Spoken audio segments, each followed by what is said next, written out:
कहानी एक ऐसे फोन की है जो बताएगा कि फ्यूचर में क्या होने वाला है, यानी कि आगे की जिंदगी में उस इंसान के साथ क्या होगा जिसके पास भी ये नई टेक्नोलॉजी का फोन होगा। कहानी के शुरू में हमें एक औरत दिखाई जाती है जो अभी तक एक स्टेशन पर थी। वो अपने फोन को लगातार देख रही थी। जो जो उसके फोन में उसको मैसेजेस मिल रहे थे वो बिल्कुल वैसे ही करती है और इसी वजह से वो औरत अपनी ट्रेन भी छोड़ देती है। उसको मैसेज आता है कि वो दूसरी ट्रेन में बैठ जाए, पर वो उस ट्रेन में नहीं बैठती और दूसरी ट्रेन बदलने की कोशिश करती है। इसी वजह से वो ट्रेन के नीचे आ जाती है और उसकी मौत हो जाती है, यानी कि उस औरत ने अपने फोन की बात नहीं मानी और उसकी मौत हो गई। इसके बाद कहानी में हम एक आदमी को देखते हैं जिसका नाम मैक्स था। वो आईटी इंजीनियर भी था और अभी एक कंपनी में सिक्योरिटी सिस्टम को इंस्टॉल कर रहा था। जब वो अपना सारा काम करके वापस अपने होटल जाता है तो उधर काउंटर लेडी उसको एक पार्सल देती है जो उसके नाम पर आया था। पर वो तो जैसे बहुत हैरान था क्योंकि अभी तक ना वो इस जगह पर सही से किसी को जानता था और ना ही उसने ऑर्डर पर कोई चीज मंगवाई थी, क्योंकि वो तो सिर्फ अपने काम के सिलसिले में यहाँ थाईलैंड आया था। लेकिन खैर ये उस पार्सल को अपने कमरे में ले जाता है। जब जाकर उसे खोलता है तो उसमें एक लेटेस्ट टेक्नोलॉजी का मोबाइल फोन था।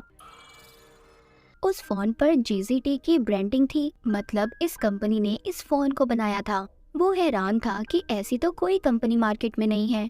खैर कुछ टाइम के बाद उसी मोबाइल फोन पर मैसेज आता है कि उसे आज रात और इसी होटल में रुक जाना चाहिए क्योंकि कल इस होटल में लोगों को खास किस्म का डिस्काउंट दिया जाएगा। मैक्स को ये आइडिया बहुत अच्छा लगता है क्योंकि एक दिन और रुककर वो थाईलैंड घूमना चाहता था, इसीलिए वो एक और रात के लिए कमरा रहने के लिए ले लेता है और अगली सुबह की फ्लाइट को भी वो कैंसिल कर देता है। जब मैक्स यहाँ पर रुककर घूम रहा था, एंजॉय कर रहा था, तभी वो खबर सुनता है कि जिस प्लेन में वो जाने वाला था वो आज के दिन क्रैश हो चुका था, उसका एक्सीडेंट हो गया था। मैक्स ये खबर सुनकर शुक्र करता है कि वो आज वापस नहीं गया और अपने आप को खुश नसीब भी मानता है। अब दोबारा से उसको फोन पर मैसेज आता है कि अगर तुम अमीर होना चाहते हो तो तुम्हें एक स्टॉक को खरीदना होगा, पर वो इस बात पर ध्यान नहीं देता और उस मैसेज को डिलीट कर देता है। पर जब वो अपने कमरे में था तो वो टीवी पर खबर सुनता है जिस स्टॉक को खरीदने का मैसेज उसके पास आया था उसकी कीमत बढ़ गई थी। वो अब सोचता है कि पहले इस फोन की वजह से मेरी जान बची और स्टॉक वाली बात भी बिल्कुल सच थी। मैक्स ये सोचने लगा था कि शायद ये फोन हमें हमारे कल के बारे में बताता है कि आगे हम लोगों के साथ क्या होने वाला है या फिर आगे हम क्या कर सकते हैं। तभी इसको दोबारा से मैसेज आता है कि उसे दूसरे शहर चले जाना चाहिए। मैक्स भी फोन पर यकीन करने लगा था और दूसरे शहर चला जाता है। वहाँ पर पहुंचकर एयरपोर्ट के बाहर उसको एक टैक्सी ड्राइवर मिलता है जो उसको कम पैसों में उसके होटल ले जाने के लिए तैयार था। वो टैक्सी ड्राइवर जब मैक्स को ले जा रहा था तभी उसकी नजर फोन पर पड़ती है। उसे देखकर काफी हैरान होता है। कहता है तुम्हारे फोन की टेक्नोलॉजी कितनी नई है, मैंने तो ऐसा फोन देखा ही नहीं और ना ही कभी ऐसे फोन के बारे में सुना है। वो टैक्सी ड्राइवर मैक्स को अपना कार्ड देता है और बताता है कि वो एक टेली कम्युनिस्ट है जो टेक्नोलॉजी की नई नई चीजें बनाता है। ऐसे ही बातें करते हुए मैक्स अपने होटल पहुंच गया था जहां पर फोन ने इसे आने के लिए कहा था। वहां पर पहुंचते ही उसे दोबारा से मैसेज आता है कि कसिनो में जाकर उसे खेलना चाहिए। मैक्स भी ऐसा ही करता है। मैक्स को कसिनो के खेल का ज्यादा नहीं पता था, इसलिए वो उस मशीन तक जाता है जिसके बारे में इसे फोन पर मैसेज आया था, पर वहाँ पर पहले ही एक आदमी बैठा खेल रहा था। तभी मैक्स को दोबारा मैसेज आता है कि इस मशीन पर जैकपॉट लगने वाला है। वो अब उस आदमी को उस मशीन पर से हटाने के लिए ढेर सारे पैसे देता है जिससे कि वो इस मशीन से हट जाए और ऐसा ही होता है। तभी मैक्स पहले ही कोशिश में बहुत सारे पैसे जीत जाता है। वहीं पर कसिनो की टीम भी उसे कैमरास में देख रही थी।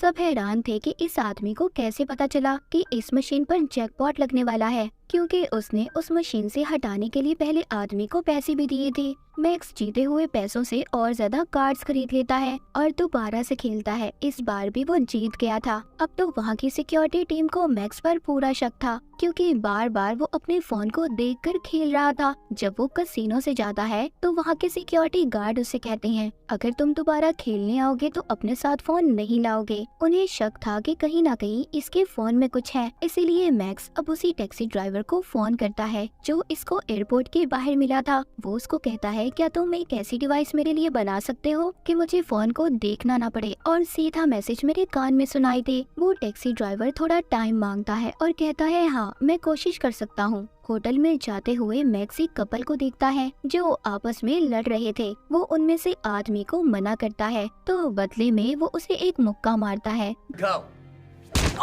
जिससे मैक्स बेहोश हो गया था। यहाँ पर पता चलता है कि ये कपल दरअसल कसिनो के खुफिया एजेंट थे और पता करने आए थे कि मैक्स इतने पैसे अपने फोन से कैसे कमा रहा है। वो उसके फोन का सारा डाटा हैक कर लेते हैं। जब मैक्स को होश आता है तो वो लड़की मैक्स का शुक्रिया करती है कि उसने उसकी जान बचाई, पर साथ साथ उसने कसिनो के मैनेजर को सारा डाटा भेज दिया था। पर अभी भी उन्हें नहीं पता चलता कि उसको मैसेजेस कहां से आ रहे हैं। उधर दूसरी तरफ टैक्सी ड्राइवर ने भी मैक्स के लिए नई डिवाइस को बना दिया था जिसे वो कानों में पहन लेता है और दोबारा से कसिनो में खेलने के लिए जाता है और वही कुछ करता है जो मैसेजेस में उसे करने के लिए कहा जा रहा था। वो लगातार पैसों पे पैसे जीत रहा था। वहाँ की सिक्योरिटी भी तंग आ चुकी थी, इसलिए मैनेजर आकर उसे पकड़ लेता है और उधर ही FBI के एजेंट भी आ चुके थे। FBI की टीम मैक्स को पकड़कर अपने साथ ले जाती है और पूछती है, सच सच बताओ तुम्हें मैसेजेस कौन कर रहा है। पर इस बारे में मैक्स खुद भी कुछ नहीं जानता था।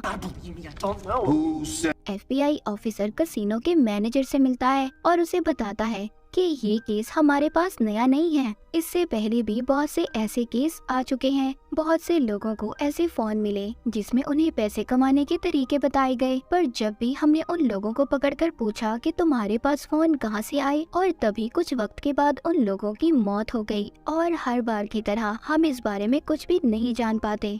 अब ऑफिसर मैक्स के पास जाता है और उसे कहता है, देख तुम्हें हमारा साथ देना होगा और पता करना होगा कि फोन कहां से आया है।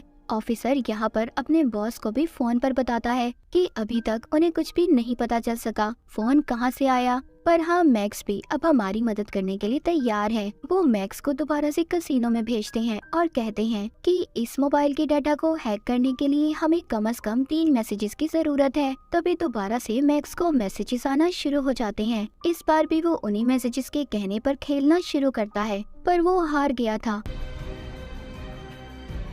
को एक मैसेज मिलता है जिसमें लिखा था कि मैं जानता हूँ कोई मेरा डाटा हैक करने की कोशिश कर रहा है। उधर FBI के एजेंट ने मोबाइल के डाटा को हैक कर लिया था। जब उनका बॉस ये सब देखता है तो सब कुछ जाने का कहता है, जैसे वो इन सब चीजों के बारे में पहले ही जानता था। ऑफिसर अपने बॉस को फोन करके बताता है कि इस फोन का जरिया एशलॉन एक सुपर कंप्यूटर है। उसका बॉस तो पहले ही कंप्यूटर के बारे में जानता था, पर वो किसी को कुछ भी नहीं बताता क्योंकि उसके बताने से वो खुद भी फंस सकता था। ऑफिसर बताता है जो कि आर्टिफिशियल इंटेलिजेंस से चलता है, जिसको सिक्योरिटी के लिए बनाया गया था। सब बातें सुनकर बॉस को ये लग रहा था कि उसको किसी ने हैक किया है। यहाँ पर बॉस एक दूसरे एजेंट को अपने साथ मिलने का कहता है जो मैक्स की तरह ही दिखता था। उसको मैक्स का फोन भी दिया गया था। तभी उसको मैसेज आता है कि रोड को क्रॉस करो। जैसे ही वो ऐसा करता है उसको गाड़ी टक्कर मार देती है।